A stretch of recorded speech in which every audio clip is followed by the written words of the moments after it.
A major component of this class is to explore how you might develop an integrated approach to using theories. Now, some of you will learn about these different theories as we go each week as we cover different theories. Some of you will learn about a theory and you'll think, that's the one I want to use in its pure form. Like, I like the theory just as it is. It fits everything that I believe about human nature and the process of change. But that'll be more rare. More of you will see bits and pieces of theories that seem to be a very good fit for you, that you think, well, together, if I used a little bit of this one and a little bit of that one, then that would be the way I'd like to work with clients. That would be my theoretical framework. Well, we have to develop a clear integrated approach for how you're going to use those different components of theory. And the first part of that is kind of, maybe not the first part, but a part of that process as we go over the course of this semester is to think about what is it about the theories that seem to connect with you. Okay, so some people will just say, I use an eclectic approach or an integrative approach. These are general descriptions that just will not stand up in court. They don't give you any clear professional basis and credible basis for using the theories. It's just an eclectic approach. I just use willy-nilly whatever I want. That's not a professional clinical framework from which to practice. If you choose to use more than one theory in your approach, you have to develop a professional technical approach to integration. We're going to discuss 4 of those, and over the course of the semester, we'll revisit these, and I would like you to consider as you go through the semester each of these, and how they might fit best for you. So we're going to discuss common factors, technical eclecticism, assimilative integration, and accommodative integration. The first approach, common factors, what that approach does is it searches for common elements across different theoretical systems. No matter what kind of counseling you do, those common factors are always present. Are there certain factors that are critically important to you that you think have to be present in a theory for it to be valid, that you believe have to be present in the counseling relationship for that relationship to be successful?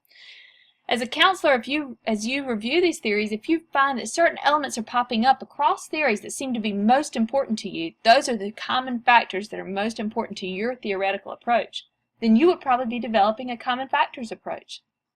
That is perfectly wonderful. It works fine for people and is a very good fit for some people. It starts by attempting to identify specific effective ingredients of any group of therapies. Like, what are your common factors? What are the pieces that matter the most?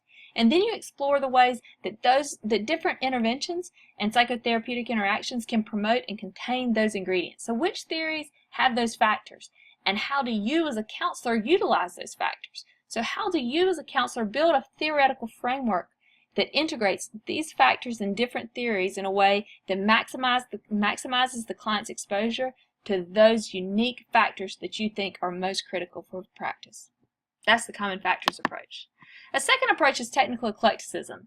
This advocates for the selective combination of techniques regardless of theoretical origin. So if you find yourself drawn to techniques from many different theories, but those techniques seem to be important to you to use in practice, then you will use those techniques. You'll integrate those into a technically eclectic approach, an approach of technical eclecticism, and you'll utilize those techniques as appropriate for different clients. So techniques and interventions are drawn from at least 2 or more therapeutic systems, and they're applied systematically or sequentially. That's on a case-by-case basis for each client, for different clients. The third approach, these next 2, we find more students aligning with the next 2, the assimilative and the accommodative integration. So with assimilative integration, what we say is that there's one theory that seems to be our theory. That's my theory. That seems to be a fit. But there are other theoretical elements or elements from other theories that I want to pull in to enhance my work using this one theoretical approach. So what we do is you maintain a commitment to that one theoretical approach, and then you incorporate other elements into your practice. When you do that, it's always obvious to the outsider, the person who's theoretically informed, that you're practicing from a particular theoretical standpoint. Like, you may be a person who utilizes a choice theory as your theoretical, or utilizes choice theory as your theoretical framework, but you incorporate elements from person-centered theory.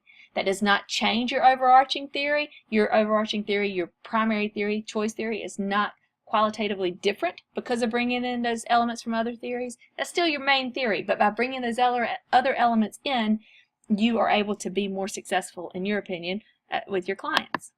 The fourth and final approach is accommodative integration. With accommodative integration, you have a main theory, but as you bring elements of other theories into your approach, then you find that that main theory accommodates to bring those in. And it's a little bit different than if you used it in its most pure form. That main theory is changed, is qualitatively different. So if your primary theory is person-centered theory, but there are a few behavioral techniques you want to pull in, or a few choice theory techniques that you want to pull in that are a little more directive, then person-centered theory is qualitatively different when you use it because you're incorporating those directive elements. In that approach, you're using an accommodative integration approach. It's not strictly an integration of techniques, it's also a modification of that foundational theory in which you're pulling the other techniques or interventions in. So here's a comparison of the different integration approaches. You can see the different pieces, right? What are the most critical parts for each integration approach? For common factors, the most critical part is that common factors piece, that you explore ways to integrate interventions and techniques that match the common factors identified. With technical eclecticism, you're approaching each client on a case-by-case basis, but you can professionally articulate why you choose and how you systematically apply or sequentially apply those techniques. With assimilative integration, the important component is that you have an umbrella theory that you're pulling all the other elements into from other theories, but it does not change that umbrella theory. And with accommodative integration, you have your primary theory, but as you pull elements from other theories in, your primary theory is qualitatively different than if you used it in its standalone form. As you review these different theories, you need to ask yourself, like, do I align enough with these theoretical components to be my sole theory? Is this it? Is this the one for me? If your answer is yes, that's great. That's your theory. That theory will form your theoretical framework. If your answer is no, then you might ask yourself, do you align enough with these components for it to be your main theory, your overarching theory, your umbrella theory? If your answer is yes, then you know you're going to be shifting into accommodative or assimilative integration.